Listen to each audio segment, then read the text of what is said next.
Bonjour à tous les chômeurs, bonsoir à tous les travailleurs. Le marché du travail est tellement éclaté au sol qu'on doit faire ce qu'on appelle des rituels d'humiliation. Tout ça pour choper un job de merde à peine au-dessus du SMIC. À chaque fois que je vois passer ce que doivent faire les gens pour décrocher un simple stage, j'ai envie de faire un salto pour me jeter dans un volcan. Entre les RH toxiques qui font faire n'importe quoi aux mecs désespérés pour trouver un emploi comme des footings, des escape games,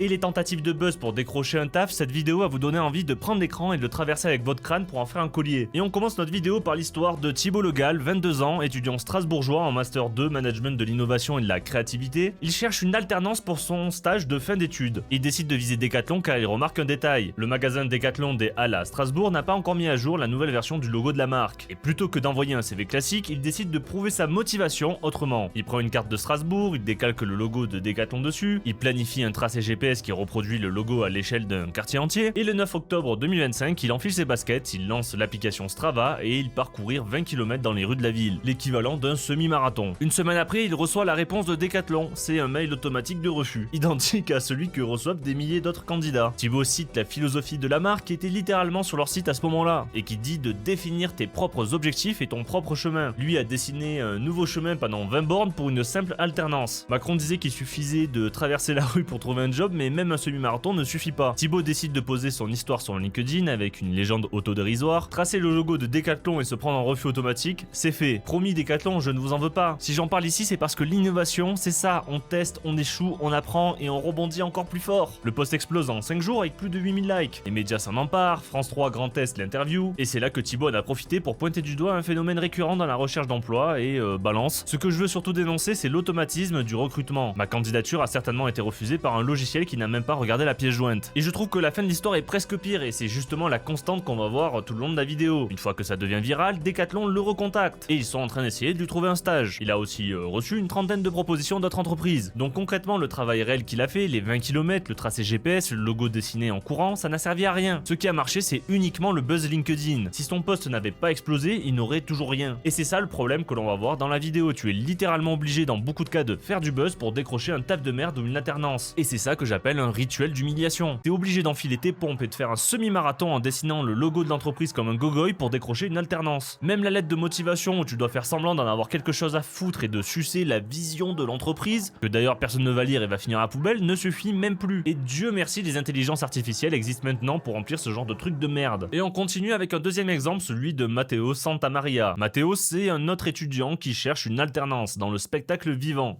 Mesdames, messieurs, bonjour, bienvenue au spectacle des arts de rue. Annick est intervenante cirque au sein d'une troupe d'artistes du Périgord. De la vida che loca, loca sta vida. Bon ok, c'est un troubadour, et si t'es pas un fils de ou un fils de pute, déjà qu'il faut limite sucer pour trouver un job normal, ou que ton père soit le pote du patron, dans ce genre de secteur financé par l'argent public, faut que ton oncle soit un fonctionnaire haut placé qui donne des subventions pour que tu puisses espérer décrocher un taf, et tout ça pour finir intermittent du spectacle. Mais bref, Matteo vient de voir le spectacle Molière, l'opéra urbain à l'Arkea Arena de Bordeaux, et il est complètement marqué, et il décide de candidater au label de production qui est derrière. Là encore, pas un CV classique. En juin 2025, en 3 jours depuis sa chambre, sans formation musicale, sans matos pro, il enregistre un mini-album avec 2 titres originaux. Le premier s'appelle L'alternance et galère, le deuxième s'appelle Je m'appelle Matteo. So technically, according to the strict law of the Torah, not one Gentile in the world deserves to live. Et il est fait presser le tout sur un vinyle alternant urbain qui envoie la boîte. Pour le deuxième titre, il a réécrit le prologue original du spectacle Molière en remplaçant le nom de Molière par le sien. Réponse de la boîte de production ? Silence radio. Pendant 5 mois, Matteo se demande s'il a fait une connerie. Spoiler oui. S'il aurait dû faire un CV normal, si son album est nul, et c'est sûrement le cas. Que job suis-je venu faire dans ce monde trop clos? L'alternance est galère, trop de profils dans le rétro.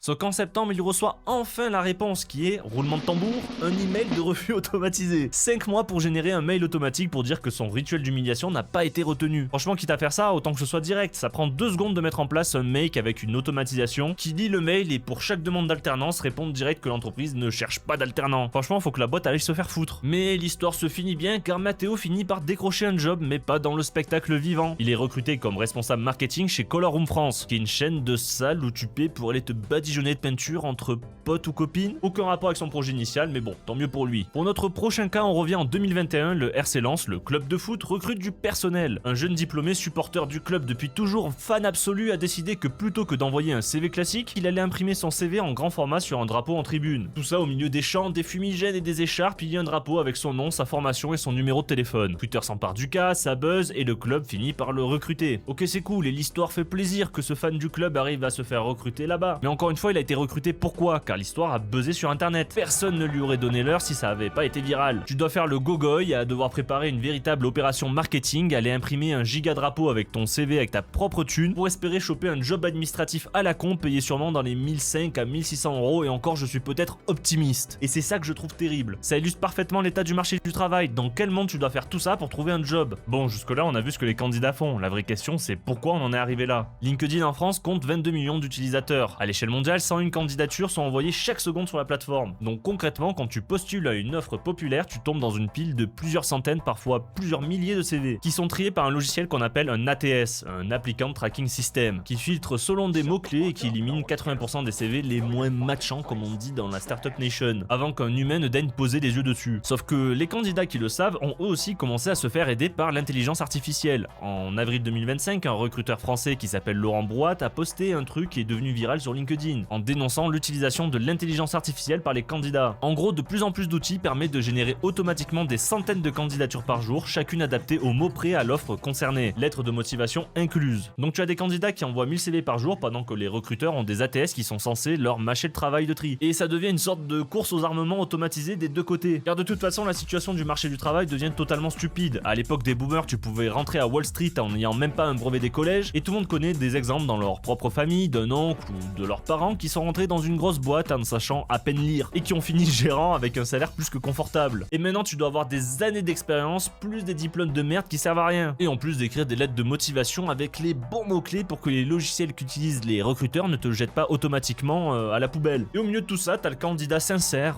et sûrement certains qui regardent cette vidéo en ce moment même, qui prennent 2 heures à rédiger leurs lettres en ne se doutant pas du merdier derrière, et que les dés sont pipés. Et le résultat, on l'a chiffré, le 4 novembre 2025, l'APEC publie son étude annuelle sur l'insertion des jeunes diplômés Bac+5 de la promotion 2024. 80% jugent leur recherche d'emploi difficile. 57% ont envoyé plus de 30 candidatures pour décrocher leur premier poste, contre 31% pour la promotion 2022. Donc en 2 ans, le nombre de jeunes qui doivent envoyer plus de 30 CV a quasiment doublé. 38% ont mis 6 mois au plus pour trouver un job, contre 18% en 2022. Là aussi, ça a doublé. Et 70% disent qu'ils sont prêts à renoncer au CDI pour décrocher un poste. 51% sont prêts à renoncer au statut de cadre. Et l'exemple qui résume le tout, c'est Roman Kennel, un étudiant en Haute-Marne, qui a envoyé plus de 200 candidatures pour décrocher une alternance en communication. Et bien sûr, sans y parvenir. Mais bon, pas étonnant quand tu vois que Macron, le Mozart de l'économie, vient de nous pondre un 0% de croissance. Et encore, c'est sûrement avec des chiffres manipulés au maximum pour ne pas être dans le négatif. Donc je vous spoil, nous sommes en ce moment même en décroissance. Et l'avenir n'est pas radieux, ce n'est que le début et ça va être de pire en pire. Et en faisant la vidéo, je suis malheureusement tombé sur des fausses interviews de RH qui répondent à des questions. Et je n'ai jamais autant prié que ce job de merde se fasse remplacer par l'intelligence artificielle. Vraiment, j'ai allumé un cierge en dessous de la photo de Sam Altman pour ChatGPT, de Dario Amodei pour Claude, afin que ce job disparaisse. Il faut prendre des notes. C'est vrai, parce que déjà ça va aider aussi au mail de remerciement.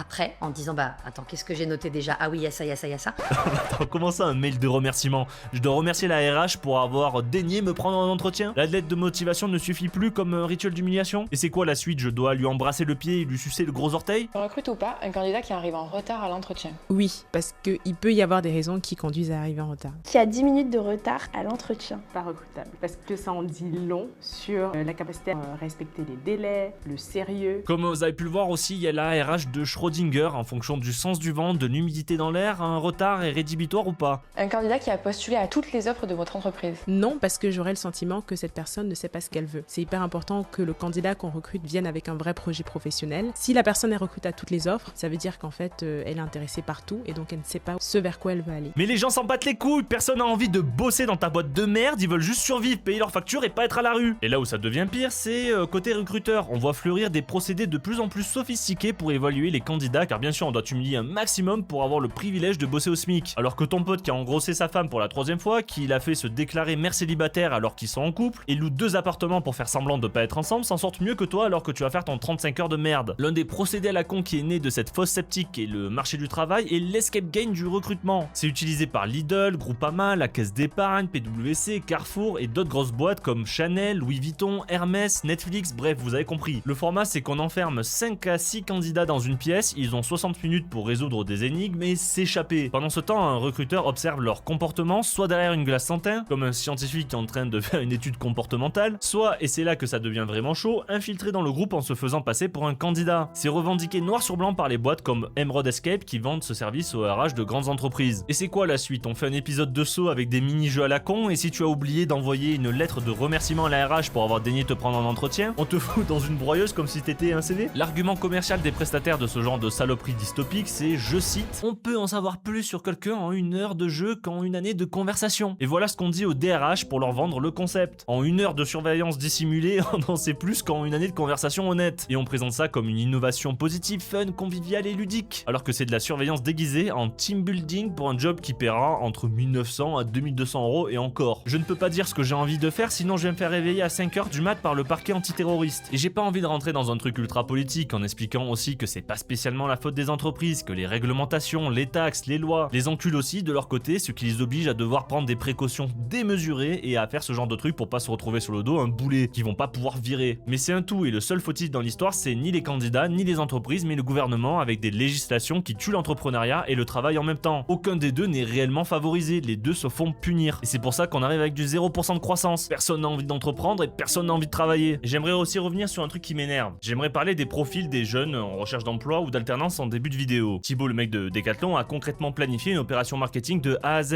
a couru 20 km, a maîtrisé sa communication sur LinkedIn au point de générer 30 propositions d'entreprise en 5 jours. Ce mec, c'est pas un candidat, c'est un consultant marketing. Il est assez intelligent pour pouvoir pondre une opération pareille et que ça fonctionne, alors qu'il est encore en études. Mathéo, le mec du vinyle, depuis sa chambre, sans formation musicale, sans matos, il a conçu, écrit, enregistré et a fait faire un vinyle. Pendant que des personnes ont peur de se lancer dans n'importe quoi et mettent une semaine à faire la vaisselle dans leur lavabo. Il a fait tout ça en seulement 3 jours. Et même si je me suis moqué de la musique pour la vidéo car je suis une merde, c'est un tour de force. J'ai connu des entreprises de marketing qui, premier degré, ont mis 1 semaine à créer un compte Instagram avec un logo pourri. Et le mec du RC Lens, il a monté une opération de personal branding, comme on dit dans la Startup Nation, avec une logistique d'impression grand format sur un drapeau, et en investissant son propre argent dans un truc où il n'avait aucune garantie que ça allait fonctionner. Tous ces mecs-là, c'est pas des candidats, c'est des entrepreneurs qui s'ignorent. Ils ont absolument tous les ingrédients pour monter leur boîte un jour ou même demain. Signer leurs propres clients, fixer leurs tarifs et vivre à leur rythme. Sauf qu'au lieu de faire ça, ils ont déployé l'équivalent de 6 mois d'énergie créative pour aller mendier quelqu'un d'autre la permission de bosser pour lui à 1900 boules par mois. Et la question c'est pourquoi? Pourquoi des gens aussi compétents, aussi ingénieux n'envisagent même pas une seconde de monter leur propre truc? Vous allez dire que j'abuse peut-être, mais j'ai pas dit que ce sont les futurs Elon Musk ou Jeff Bezos parce qu'ils ont fait un footing, une impression de drapeau et un CD à la con. Mais y a pas besoin de parler de multimilliardaires, je dis juste que ce genre de profil a tout intérêt à envisager de travailler pour eux-mêmes. Et c'est pas le cas parce que pendant les 17 ans de scolarité, de la maternelle au bac+5, on te parle d'entrepreneuriat à peu près une seule fois. C'est dans le manuel d'éco ou de gestion de seconde. 2 pages où on t'apprend la définition juridique d'une SARL. Pendant 17 ans, on te prépare à un seul horizon, le salariat. Tes profs sont salariés, tes parents sont sûrement salariés, ton conseiller d'orientation est salarié, la télé te montre des salariés. Et au bout, on te demande qu'est-ce que tu veux faire plus tard en te montrant une liste de métiers qui sont tous des jobs de salariés. La case monter ma boîte, elle est pas dans la liste. C'est même pas qu'on te refuse cette possibilité, c'est qu'on te la propose jamais. T'as littéralement pas l'idée que c'est une option. Donc tu finis comme Thibaut, comme Mathéo, comme tous les autres, avec un cerveau d'entrepreneur dans un corps de candidat, à fabriquer des candidatures spectaculaires pour aller mendier un taf qui te paiera la moitié de ce que tu pourrais gagner en facturant tes propres clients. Et tout ça en travaillant 2 fois moins. C'est un gâchis national. La France produit des entrepreneurs en puissance par millions et les transforme en stagiaires non rémunérés. Et surtout des futurs burn-out et des dépressifs. Je pense que beaucoup vont se reconnaître dans ça. T'as des esprits créatifs qui se font broyer à faire des bullshit jobs à la con alors qu'ils pourraient faire tellement plus. Et petite pub car j'ai pas envie que mon monologue ne serve à rien, on organise un live le 7 mai à 20h avec Valek. On va vous montrer ensemble un nouveau métier d'avenir, c'est un taf hybride à mi-chemin entre l'image et l'intelligence artificielle, et qui n'existait littéralement pas il y a 2 ans. Spoiler alert, ça paye 3 fois mieux qu'un CDI dans une boîte qui te trouve trop cher à 1900, et on est en train d'inclure ça dans le VK Studio. Alors n'hésite pas à venir voir, on va faire une démonstration en live pour que tu comprennes le potentiel du bordel. C'est gratuit, ça dure 2 heures, y a pas d'engagement. Le lien en description et je l'épingle aussi en commentaire pour les feignants. Bon, ce sera tout, on se dit à une prochaine fois pour une nouvelle vidéo. Bonne journée à tous les chômeurs, bonne soirée à tous les travailleurs, salut mes potes.